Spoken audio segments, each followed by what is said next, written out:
Welcome everyone. In today's episode, I think we'll be talking a little bit about buying beef directly from a producer. I explain this a lot to potential customers several times, and if you've never actually went through this process, it can be a little bit daunting. So I wanted to at least kind of highlight some things that would hopefully help everyone out if they're considered to buy local beef directly from a producer. And whether you buy from me or you buy from other producers, there's several people out there around that do it the right way, that do raise good quality beef. And but there's also some risk if you end up buying beef that maybe the producer is just getting started and hasn't done this in a while. And I just want to share this, and hopefully it helps inform your buying decision so that you have a good experience with buying local beef. With our state of our food supply chain and commercial supply chain, I'm not a fan of the COOL program, not to get political, but the country of origin labeling.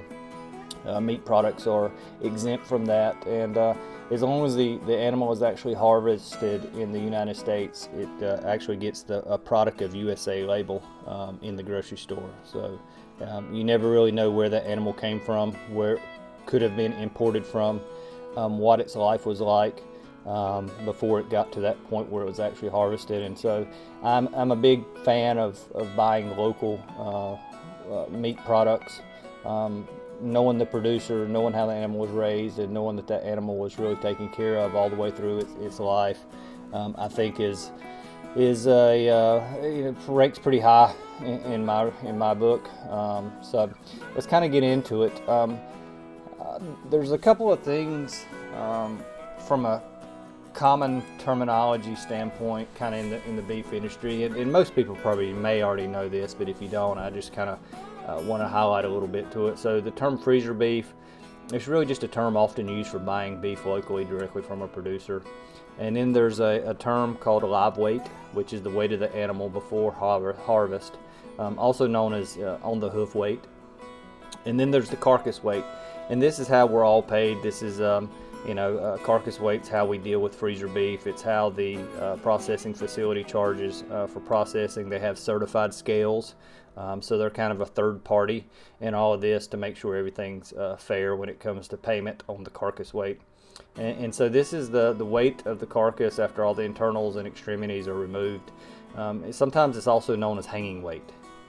And then there's two really kind of classifications of beef that you can buy. There's for sale beef, which is beef that is processed. It's inspected in accordance with FDA requirements, and it's also allowed to be resold by a licensed individual. That producer has to have a meat handler's license in the state, and of course we do in the state of North Carolina, so we're allowed to do that.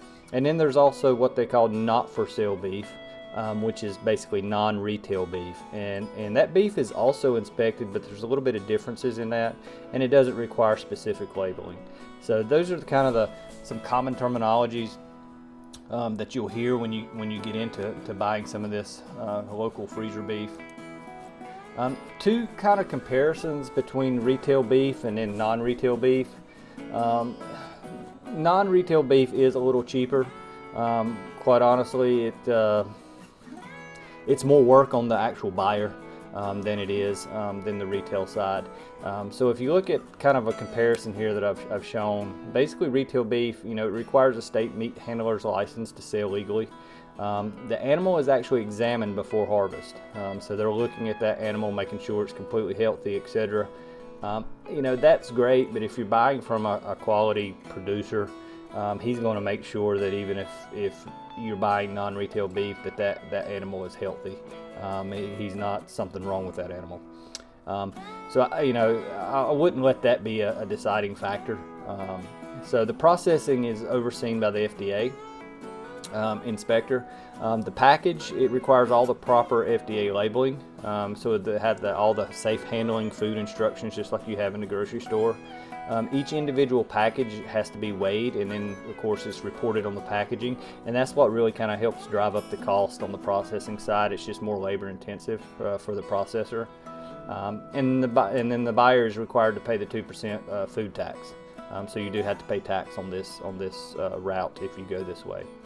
So the producer delivers the animal to the processing facility, and then the producer can handle the finished product and is allowed to resell the packaged beef individually if so desired. On our farm, we don't sell individual packaged beef. It's just too much. We've got enough repeat business and customers that we generally sell quarters and halves. That's generally what we sell. And then of course the final price is paid to the producer and the seller. And then the producer, like myself, I'm required to have to pay the sales tax to the state of North Carolina, etc. And then you have on the other side the non-retail beef and not for sale beef. So there's no requirement on licensing. As an overview, it's almost as if the buyer is buying the animal from me and then or from the producer. And the producer is actually just delivering the animal to the processing facility, and then that's pretty much it for the producer's part of it. The customer has to work directly with the processing facility. So the animal is not examined before harvest by the FDA inspector. Now, processing is still overseen by the FDA inspector, but that animal is not looked at upon prior to harvest. But there again, if you're buying from a quality producer, rest assured that they're not taking sick animals down there or hurt animals to be processed. And the package, it can be approximate weights, so there's they don't have to weigh each individual package, and there's no FDA labeling.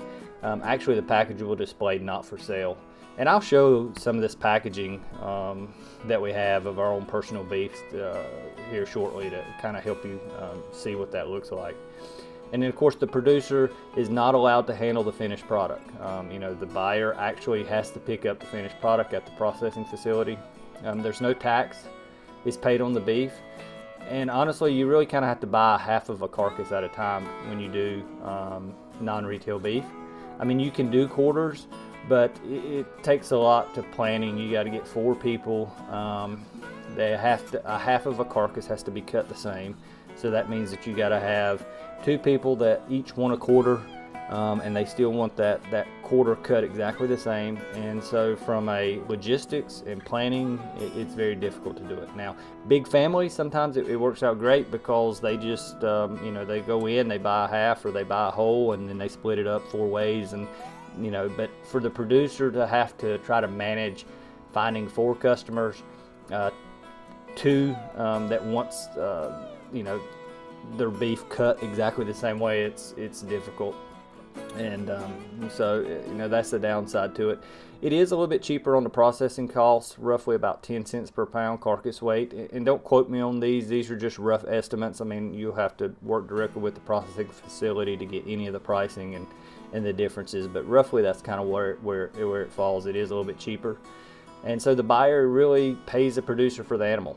And then of course is responsible for working directly with the processor, pays the processor directly. And then transaction, as I mentioned earlier, is as if the buyer is really just buying the animal from the producer. The producer is really not involved in the processing other than delivering the animal to that processor. So that's kind of the difference between the two.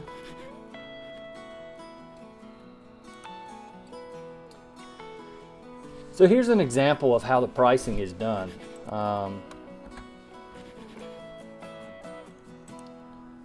For freezer beef, and these are not up-to-date pricing. This is just an example.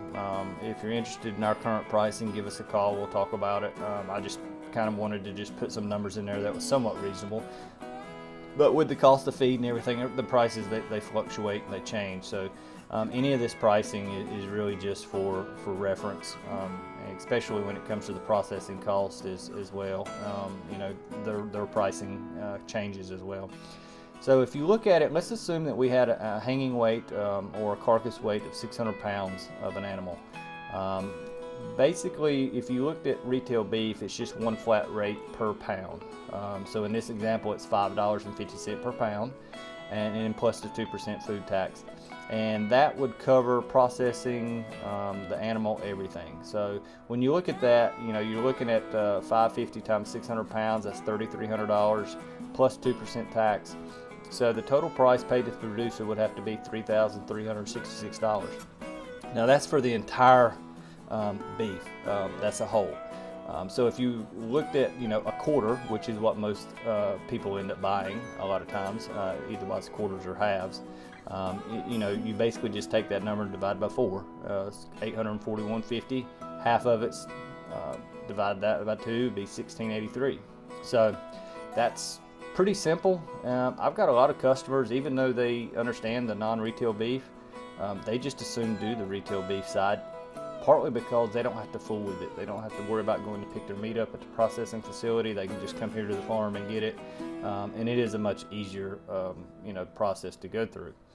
Now, if you look at the non-retail beef, let's just assume it's $4 a pound, but it does not include the processing costs. As mentioned earlier, you've got to split the cost getting paid to the producer and then pay the processing facility directly to be legal.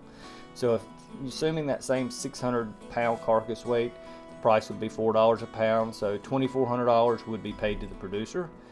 Generally what happens is after that animal is harvested, within 1 or 2 days, the producer would call the processing facility, get the official certified weight of that carcass, and then reach out to the buyer and say the carcass weight was whatever, in this case 600 pounds, and then the producer would then be paid $4 times 600, $2,400. That's for the entire animal. Of course, there again, got to divide by 4 or divide by 2, depending upon if you're getting a quarter or a half. Processing cost is generally, so much per pound plus a harvest fee, also known as a kill fee, but harvest fee just sounds a lot better than kill fee in my opinion. But so processing costs $1 a pound plus a $90 harvest fee. So in this example, the processing cost would be roughly $690, and the buyer would need to get current pricing from the processor. There again, this is just an example. So a quarter of beef would be, in this case, $772.50. Half of beef would be $15.45. So if you're okay with buying non-retail beef and you're wanting to buy half, or you have a large family that you could split this is by far the cheapest way to go, and I would recommend it. Like for instance, when we do our own personal beef for my family, this is the route that we do. We do non-retail beef, and we usually do a half at a time, and you don't have to pay tax on it, and it does come out and save you a little bit of money. The cost to the producer, or I should say, not the cost, but the actual pay to the producer is the same.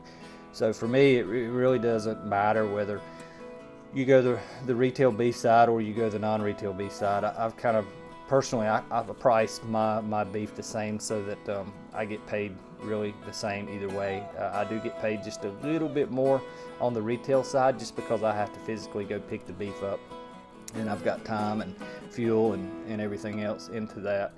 So, a couple of other things, depending upon who you're buying from, and like I said, there's a lot of producers out there that do raise good quality beef, and some questions that might help you ask before purchasing beef. And like I said, I want to make sure people have a really good experience with this.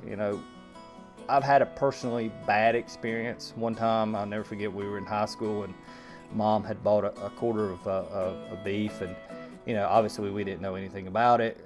We hadn't really started farming. I was still in high school at the time, and she purchased it, and it was really bad. I mean, the taste was really gamey. The hamburger was extremely watery, and it was nasty, and we pretty much threw it out. And from the time I was in high school until the time we actually started doing this for ourselves, we bought store-bought meat.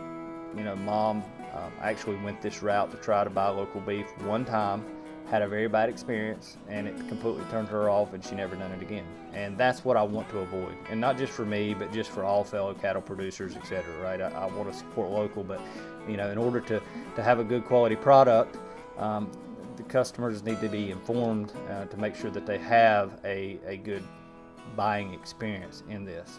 So a couple of questions that I would recommend asking the producer is the breed of cattle.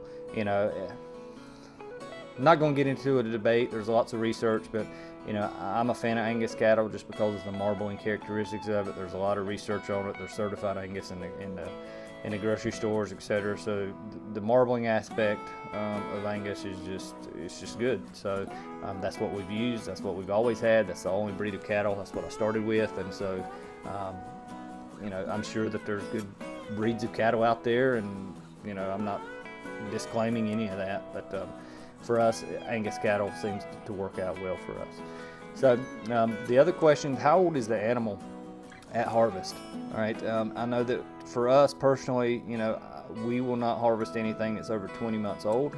24 months old is the top of the old spectrum, I would say. As the animal gets older, it gets tougher, etc. So for us, I know that I would not personally want to eat an animal that was over 20 months, 24 months old, and therefore I'm not going to sell something to someone else. If it's not good enough for my family, it's not good enough for anyone else's family. Find out how the animal was raised. Was it pasture raised naturally and then finished on a hay grain mix or finishing ration, or is it a purely grass-fed animal? I'm not saying that grass-fed is not good. It's a personal preference. For me, personally, I'm on grain. I'm on finish. I'm on grain and a good finishing ration to get the flavor and the marbling and the right fat content. I'm sure there's a lot of people out there that may be okay with grass, but here in North Carolina, I'm not going to eat an animal that was finished on fescue. I'm just not going to do it. So anyway, find out how long was the animal on the finishing ration, right? I mean, it takes several months to finish one and to finish it properly. So, if that animal has only been on a finishing ration for 60 days or something, you might want to think twice before purchasing, right? It needs to be several months on a finishing ration to really get the marbling that's needed in the beef. And then, ask how long have they been selling this freezer beef? I know that for us, we actually started this probably 10 years ago, and I actually harvested for 3 years before I ever sold any beef. And we really didn't even think about getting into this market. It just kind of happened. We did our own beef for our own personal and my family, and the quality was good, and we liked how it tasted. And then someone like a friend or an acquaintance would say, hey, I'd be interested in buying some from you, and that's kind of how it grew. Once they had it, and they some of the feedback we have is like, oh, that's the best beef we've ever had, and it just word of mouth kind of spread, and we've got a lot of repeat customers now, and we've grown to harvesting quite a few animals every year. So that's kind of how it grew into where we're at today. But yeah, definitely ask, how long they've been doing this. If they're kind of new to it and they've actually never even went through this process of finishing cattle, because it does take a little bit of knowledge to finish an animal the right way to get the quality. And the real thing you have to think about too is that in the commercial food supply chain, say if you buy steaks, those steaks may come from one animal, but like a lot of the cuts, especially the hamburger, when you're eating hamburger coming from the commercial food chain, that hamburger is probably coming from 30, 40 different animals and mixed together. When you're buying local beef, you get everything from that one animal. So if something's not right with that animal as far as the taste, it is going to be much more pronounced when you go to eat that animal. So it's kind of why you really need to pay attention and try to be as educated, and so that you have a good experience. And then ask for references. Can they point to customers that would be willing to potentially talk with them and give them feedback on the beef and the experience they've had with you. And then how much of your repeat customers do they have every year? So those are just some questions, just so that like I said, this isn't about saying our beef is better than everybody else's. It's not. I'm sure there's like I said, plenty of good quality cattle out there, and there's plenty of people that finish beef the right way. But this is more about just trying to inform the buyer so that they have a good experience with it, because looking out for others as well in the beef industry, you know, it does us no good if our customer base has a bad experience and then never does this route and buys beef this way again. It does nobody in the cattle industry any good. I mean, that's what happened with us when I was in high school. So the goal of this is really just to kind of educate and try to ensure that, you know, whoever you buy from, that you have a good buying experience so that you continue to do so. So now, you know, let me share a couple of other things. I want to kind of highlight a little bit the quantity of beef that you actually bring home, and then also kind of some packaging of what the beef looks like. All right, we're downstairs now. This is our personal beef freezer, what we have, and I'll show you a little bit of the packaging. So basically, here's a couple packs of hamburger and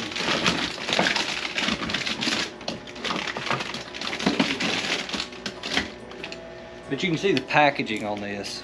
Basically, it's just this ribeye steak, not for sale.